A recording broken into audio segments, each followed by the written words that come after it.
Thank you very much. Wow. This is a nice building, I have to tell you. So this is a special occasion for a lot of reasons, but number one is it's our first occasion in this building using it for peace. And it's all about peace, and it's a great honor. And Marco, you've done a fantastic job in getting it ready, but it's a spectacular building, and we all appreciate it. And very importantly, we're settling a war that's been going on for decades with millions and millions of people killed. And these two gentlemen spent a lot of time backstage talking to each other, and over at the Oval Office. We were at the Oval Office together. It was beautiful. And I think it's just a very important day. And we have other leaders from other countries. And you said such beautiful things. I'd love to have you come up. We'll finish up, and then I'd love to have you come up, and if you can issue the words that you just issued backstage. It usually doesn't work, you know. It usually never happens. They said, oh, they said it much better before, but you will probably do better up here. But I'd love to have you say how you felt, because it is an amazing day. Great day for Africa, great day for the world, and for these two countries, and they have so much to be proud of. And I want to thank the leaders. I want to thank you very much. It means maybe more because we are here together for the first time ever in this building. Brand new, beautiful building. I don't want to tell you how much it costs, because I hear it's a lot. Okay? They don't build inexpensively here. But I just want to thank you very much. So please sit down, everybody. I want to thank everybody for being here. It's a momentous occasion. It's truly incredible setting. It's very few places I've seen like this. In this holy season, we prepare to celebrate the birth of the Prince of Peace. We have come to the U.S. Institute of Peace to sign a historic agreement that will end one of the longest-running conflicts anywhere in the world, with far more than 10 million people killed. Today, we commit to stopping decades of violence and bloodshed and to begin a new era of harmony and cooperation between the Democratic Republic of the Congo and Rwanda. I want to thank the two courageous leaders. They are courageous leaders. They really are courageous leaders, great people. President Tshisekedi of the Democratic Republic of the Congo and President Kagame of Rwanda. They are amazing people, and they had stories to tell me that were incredible. Really fascinating in so many different ways. Sad and beautiful, both sad and beautiful, and today makes them beautiful. I've just held really fantastic meetings with both men and representatives of other countries, where we discussed the importance of upholding this new agreement. Very detailed, powerful agreement. I also want to thank several foreign guests and dignitaries in attendance to celebrate this magnificent event, including the President of Angola. Please, would you stand? And so great to see you. Thank you. The President of Burundi. Thank you very much.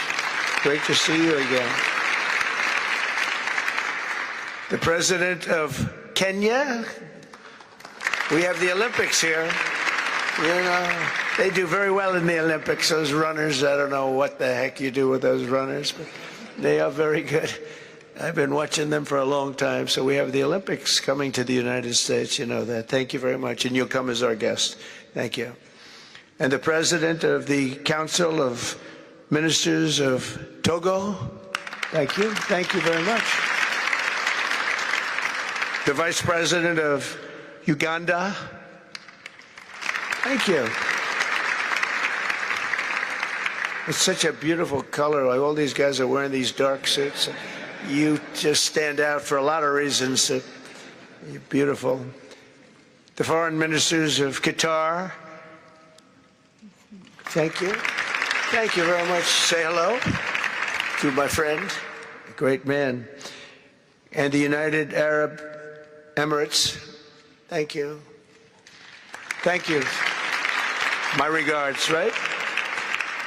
And the chairman of the African Union Commission, who's done a fantastic job, and thank you for all your help. We appreciate all your help. A special group of people. A very special thanks as well to Secretary of State Marco Rubio. Marco, please stand. Thank you. And thank you for putting a certain name on that building. I said, boy, that is beautiful. That blew up last night. They said, that's a great honor. It really is. On this building, it's a great honor. Thank you very much. I assume you had a lot to do with that. Just a little bit. Yeah. Thank you. Appreciate it. And Senior Advisor for Africa, Masad Boulos, who's been fantastic. Thank you, Masad. All of these people, every one of them were indispensable in forging this agreement. Let me also recognize Senators Mike Rounds and Lindsey Graham. Lindsey, thank you. Mike, wherever you may be. Thank you. Thank you, Mike. Representatives Ronnie Jackson. Where's Ronnie? Ronnie is that great guy. He won his race in Texas by 48 points, right, Ronnie? So I don't have to ask if he's in any. I don't even have to endorse him anymore. It doesn't matter. Save the paper, right? Great job. Chris Smith. Chris. Thank you, Chris. Great. Good job. Trent Kelly. Trent. Thank you very much. Thank you. And the acting president of the Institute for Peace, Darren Beatty. Thank you, Darren, very much. Thank you very much, Darren. For more than 30 years, one of the worst conflicts on earth has been raging in eastern Congo. Millions and millions of people have been tragically killed, went on forever, and countless more have been displaced from their homes. Families have been destroyed. It's been a disaster. Many administrations have tried, but probably not too hard, knowing who preceded me. But they tried. It says they've tried. But we tried harder to end this conflict. But they've accomplished, obviously, they accomplished very little because the killing went on at levels that just got worse and worse. And today we're succeeding where so many others have failed. And this has become the 8th war that we've ended in less than 1 year. Such an exciting thing to do. This has been really, because we're talking about 30 years of fighting, 30 years, much more than 10 million lives. Last June, thanks to the efforts of Secretary Rubio and Mr. Boulos, Rwanda and the DRC reached a landmark agreement to move toward peace. They started the process. I met with some of their great representatives who are here also, and we started a great process. The compact we're signing today, which will be known as the Washington Accords, everybody sort of liked that name, formalizes the terms agreed to in June, including a permanent ceasefire, the disarmament of non-state forces, provisions for refugees to return to their homes, and justice and accountability for those who have committed illegal atrocities. Very importantly, this agreement also creates a new framework for economic prosperity. There's tremendous wealth in that beautiful earth. It's beautiful earth, but it was stained badly with blood, tremendous amounts of blood. But in the region that will support a lasting peace, and the Democratic Republic of the Congo and Rwanda have agreed to more closely integrate their economies with each other rather than fighting, and they'll be doing that. And these two gentlemen are very smart, and I think they liked each other a lot. I spent time with them. I think they liked some people may be surprised. I really do. I think they've spent a lot of time killing each other, and now they're going to spend a lot of time hugging, holding hands, and taking advantage of the United States of America economically like every other country does. So they're going to do very well, but they do have some very valuable things. They're going to have a lot of money and a lot of success, and I think they're going to get along really well, so I hope so. Thank you very much. Look at them. Look at the way they love each other. Thank you. So I have a lot of confidence in both leaders. We'll keep these commitments. I know they're going to keep them and follow through on the agreement and create a much brighter future for the people of their countries and their heroes within their countries because of today. This is a big story. And So much is being written and said. All of the newscasts have it at the top of the list. And they are heroes, and we want to keep it that way. Today, the United States is also signing our own bilateral agreements with the Congo and Rwanda that will unlock new opportunities for the United States to access critical minerals and provide economic benefits for everybody. And we'll be involved with sending some of our biggest and greatest companies over to the two countries. And we're going to take out some of the rare earth and take out some of the assets and pay, and everybody's going to make a lot of money. These are just two of the many new agreements related to mineral supplies that my administration has achieved this year, including with Australia, Japan, Kazakhstan, Malaysia, South Korea, and many other countries. With all of these agreements, we're forging new economic security partnerships that protect the interests of America and our friends and partners, and a core feature of my administration's national security strategy, a big part of which is the tariffs. We're taking in trillions of dollars in tariffs. Nobody's ever seen anything like it, and it's given us really great national security. We'll be paying down debt. We'll be making distributions to people. And we're really doing a job.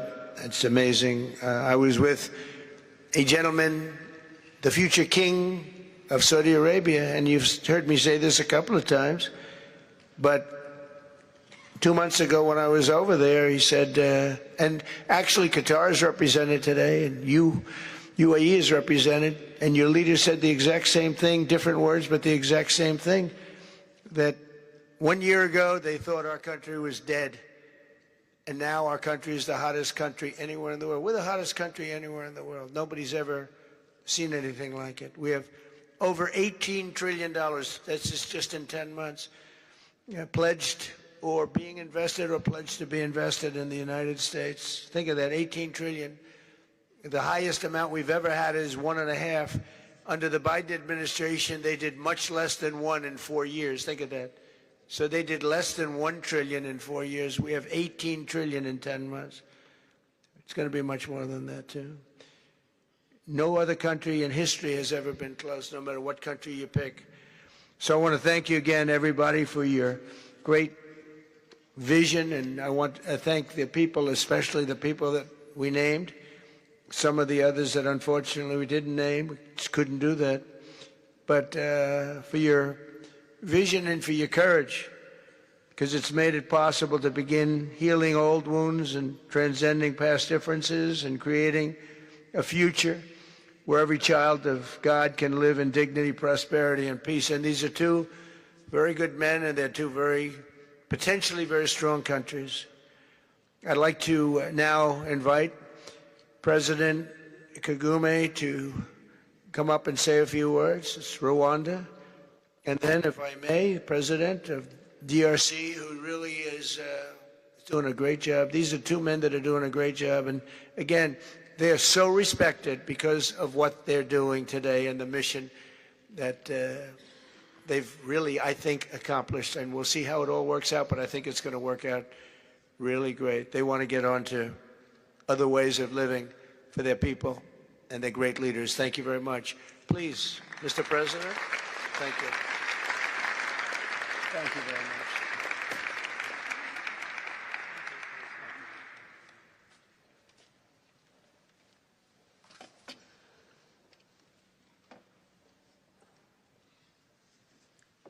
Excellency Donald Trump, President of the United States of America, Excellencies, heads of state and government, and former heads of state, distinguished ladies and gentlemen, I want to begin with some words of thanks.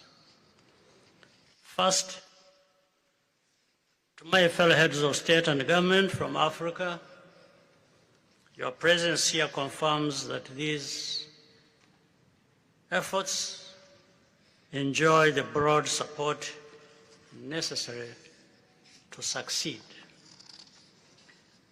I also thank Minister of State Kulaifi, representing His Highness Sheikh Tamim bin Hamad of Qatar.